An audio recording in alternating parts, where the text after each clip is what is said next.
LA Lakers pabor sa Pelicans. Pero magpapatalo, mas advantage daw ang OKC Thunder sa round 1 kaysa sa Nuggets. Ngunit bago ang lahat, kung gusto nyo ng matibay na basketball shoes, New Curry 11, mabibili lamang sa halagang $2,999. Click lamang ang link sa comment section or bisitahin lamang ang teffen.com for more high-quality shoes.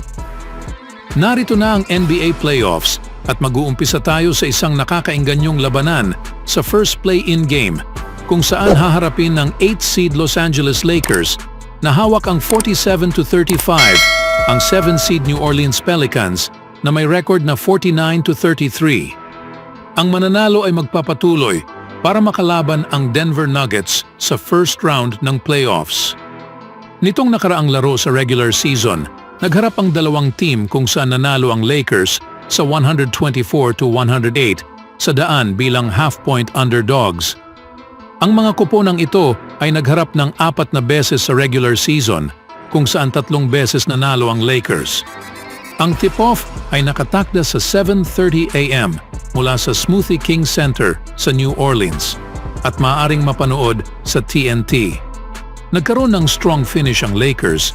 Ang Los Angeles ay nanalo ng 11 games sa kanilang last 14 games na laro upang makamit ang 8th seed sa West. Ang layunin ay maiwasan ang play-in tournament.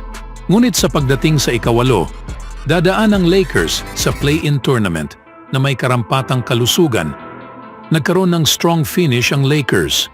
Ang Los Angeles ay nanalo ng 11 games sa kanilang last 14 games na laro upang makamit ang 8th seed sa West. Ang layunin ay maiwasan ang play-in tournament. Ngunit pagdating sa ikawalo, nagkaroon sila ng 2 pagkakataon upang makapasok sa susunod na round. Si Anthony Davis ay nasa listahan bilang day-to-day, ngunit sinabi niya na siya ay maglalaro sa paparating na matchup. Si LeBron James ang nangunguna sa Lakers na may 25.7 PPG, 8.3 APG at 1.3 steals bawat laro.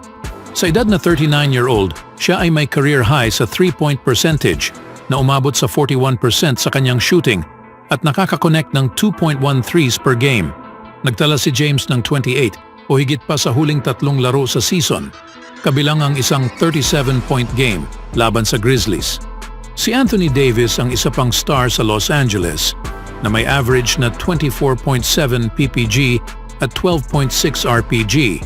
Meron siyang lingering back injury, ngunit lahat ng palatandaan ay nagpapahiwatig na maglalaro siya dito. Hindi naglaro si Davis sa huling laro sa season, ngunit mayroon siyang 30 points, 11 rebound games sa nakaraang matchup sa Memphis. Nagkaroon rin ng magandang season si D'Angelo Russell. Siya rin ay mayroong shooting percentage na higit sa 40% mula sa 3 at may average na 18 PPG at 6.3 APG. Si Austin Reeves ay isa pang scorer sa wing, kung saan nakakakuha siya ng 15.9 PPG kasama ang 5.5 APG. Si Rui Hachimura ang kumuha sa huling pwesto sa huling laro ng season. Nag-aambag siya ng more size at may scoring average na may 13.6 PPG at capable siya bilang isang 3-point shooter sa corner. Si Taurean Prince, Spencer Dinwiddie at Jackson Hayes ang kumukuha sa karamihan sa bench minutes sa mga kamakailang rotation. Nasa ika-15 place ang Lakers sa offensive efficiency at ika-16 spot sa defensive efficiency ayon sa dunksandthrees.com. Sila ay naglalaro sa ika-4 na pinakamabilis na paces sa liga. Injury report: si Anthony Davis, Christian Wood at Jared Vanderbilt ay hindi nakalahok sa regular season finale, ngunit malamang na ang lahat ay magsusutap dito. Sa kabila naman, ready na ang mga stars ng Pelicans.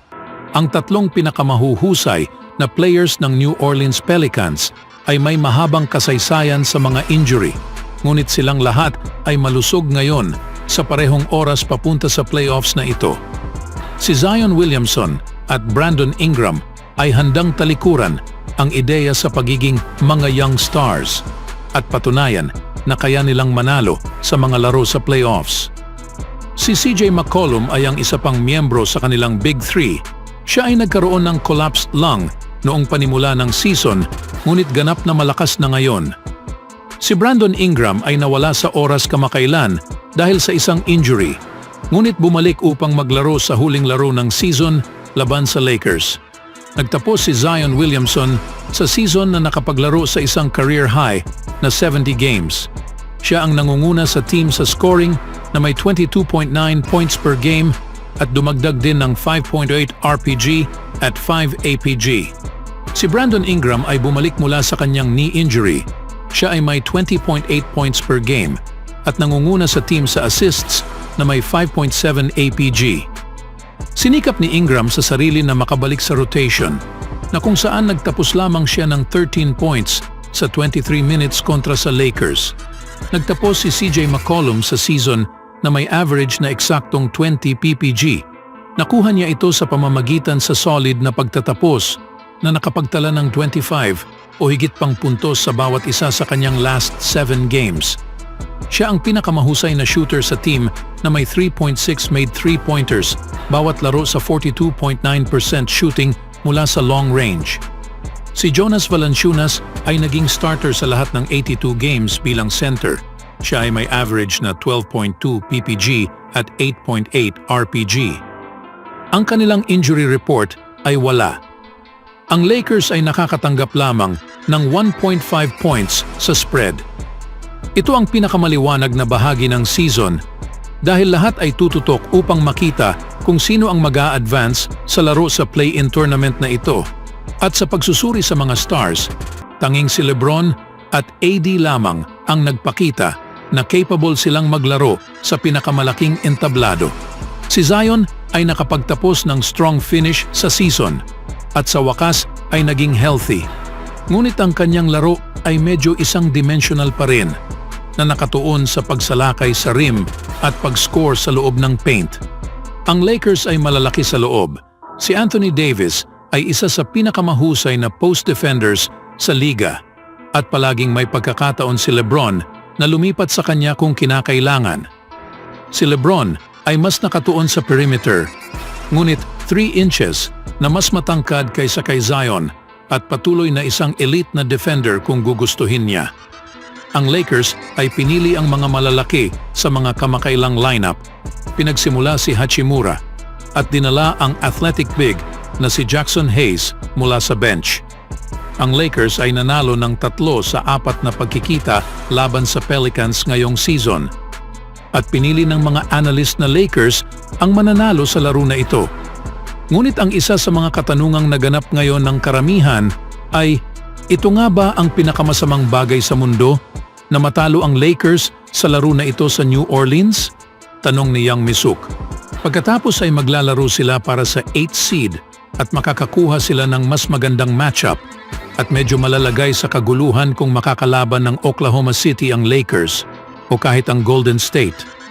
At ang veteranong team ay mananalo sa game series laban sa Oklahoma City dahil sa nakikita ngayon, ang Golden State ay bumabangon, ang Lakers ay bumabangon.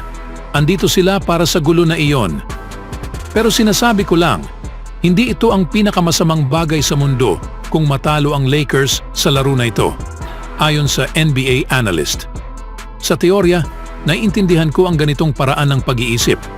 Kung ang Los Angeles Lakers ay mayroong simpleng pagpili ng kalaban sa unang round sa pagitan ng nangungunang Oklahoma City Thunder at ang 2 seed at nagtatanggol na NBA champions na Denver Nuggets, pipiliin ng Lakers ang OKC nang hindi nag-iisip ng 2 beses. Ang napakabatang team na ito ng Oklahoma City ay may napakakaunting karanasan sa playoffs at natalo na ng Lakers ang Thunder sa 3 sa kanilang 4 na pagkikita ngayong taon. Ang Thunder ay may mga maninipis na sentro, pareho sa pisikal na tindig at depth, at posible, tiyak na ang Lakers ay mas pumapabor sa isang theoretical na serye laban sa Thunder kahit may home court advantage ang OKC. Sa pagitan nito, ang Nuggets ay battle-tested na sa laban at ipinakita nila ito noong nakaraang taon sa 4-game sweep bagay na sila ay may kakayahang talunin ng Lakers. Ang pinakamahusay na player sa mundo ay naglalaro sa Mile High City at ang Nuggets ay naglalaro ng walang pressure sa postseason para sa unang beses sa loob ng kalahating dekada.